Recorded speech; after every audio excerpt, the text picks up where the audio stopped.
friends, countrymen, lend me your ears. Brutus said Caesar was ambitious. You all did see that on the looper call. I thrice presented him Caesar a kingly crown, which he did thrice refuse. Was this ambition? I speak not to disprove what Brutus spoke, but yesterday the word of Caesar might have stood against the world. Now he lies there, dead.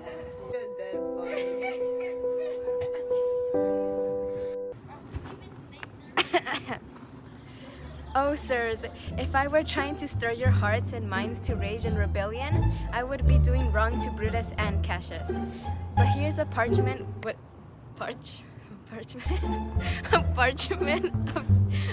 with the seal of Caesar. 'Tis his will.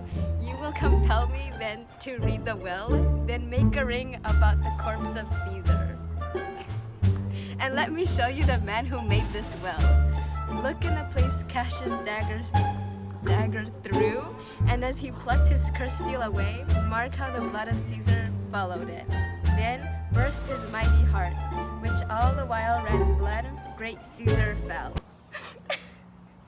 Wait and listen to me, countrymen. You've forgotten the will I told you about. Here is the will, and under Caesar's seal, to every Roman citizen he gives 75 silver coins. In addition, he's left you all his private gardens. He has left them to you and to your heirs forever. Here was a Caesar, when comes such another. Now let it work, mischief. You are on the loose. Follow whatever path you want. Methinks there is much reason in his sayings. If thou consider rightfully of the matter, Caesar has had great wrong. He has good sirs. I worry that someone worse than Caesar will come to replace him. There is not a nobler man in Rome than Antony. You shall leave. Girl, what is... Oh, not girl. It says, oh. Oh, what a sad day. We'll burn the house of Brutus. Ye his words, he would not take the crown. Therefore, this certain, he was not ambitious. The will, we will hear Caesar's will. Come down, come down. Revenge, look around, find them, burn, set fire, kill, slay, leave no traitors alive. A few moments later. My name is Bob. I'm the reporter for James Lick News, and we are here in the Roman Public Forum. Excuse me, can you please tell our viewers what we just witnessed?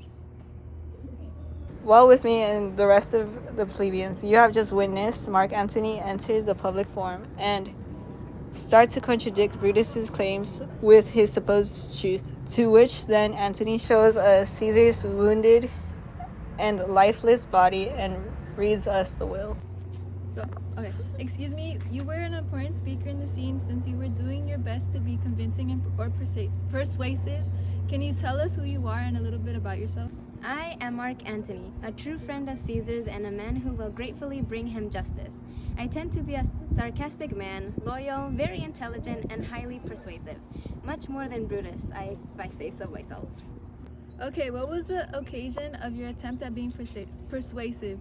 In other words, what key events led to you saying your speech now? The reason why I chose to say my speech now was thanks to Brutus, who had spared me when Cassius wanted me dead, and to have given me the chance to speak freely in front of all of the people of Rome. What is the main purpose of your speech? In other words, in your attempt to be persuasive, what exactly were you hoping to accomplish and why? The purpose of my speech was to bring justice to Caesar's death and clear his name. I, indeed, have accomplished in persuading the people of Rome by getting them to rebel against Brutus, Cassius, and the rest of the conspirators.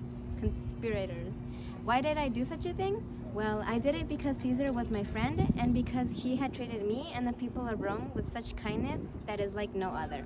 The subject of your speech, in other words, what was it mainly about?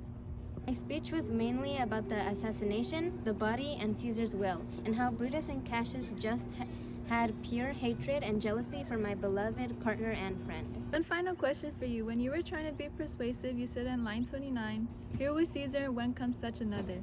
What exactly did you mean by that? I cannot tell you what might happen, but I can tell you what I hope will happen.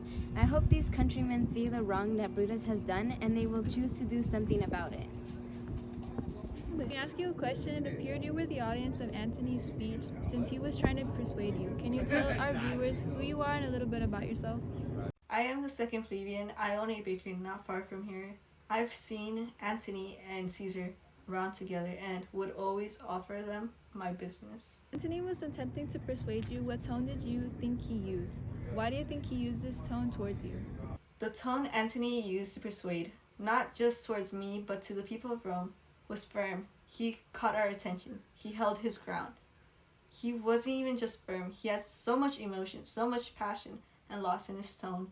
It literally made most of us plebeians weep at his words. Rhetorical appeal or appeals that Antony used in trying to persuade you. In other words, that Antony utilized ethos, pathos, or logos, or a combination of those rhetorical appeals. Okay. Additionally, can you explain how you know it was that appeal or those appeals that were implemented? I believe Antony used ethos, pathos, and logos because he used emotion in his speech to try and persuade the audience. He had the credibility and authority. His emotions were true and pure. He had brought evidence and logic. Also, he said that he offered Caesar a kingly crown, which he did thrice refuse, which shows Caesar's ambition. I think he used these tones to cut deep into us plebeians to help us see the hurt that Brutus and other conspirators caused. So were you eventually persuaded by Antony's use of rhetorical appeals? If so, why? If not, why not?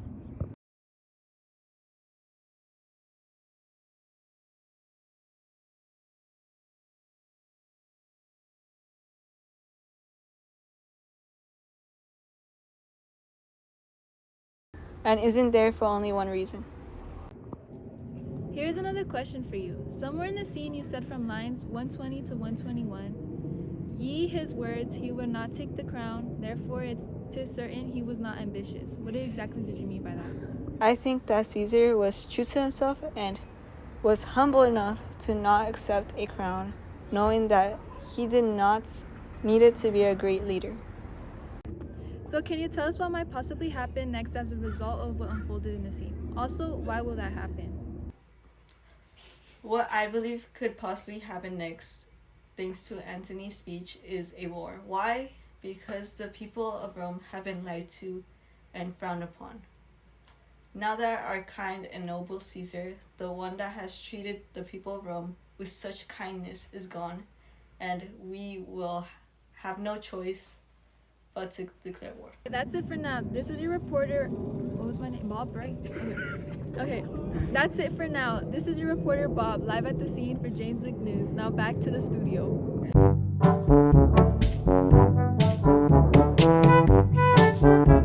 Hello, my name is. Wait, what's my name? Excuse me, can you tell our viewers what we just witnessed? Ask you a question. It appeared you were the audience of Antony's speech since he was trying to persuade you. Sorry, I said he or she slash she, so I said he. It's just he. It's he. Because I saw. Okay, 3, 2, 1. Oh, shit. Oh. Do it again? One eternity later.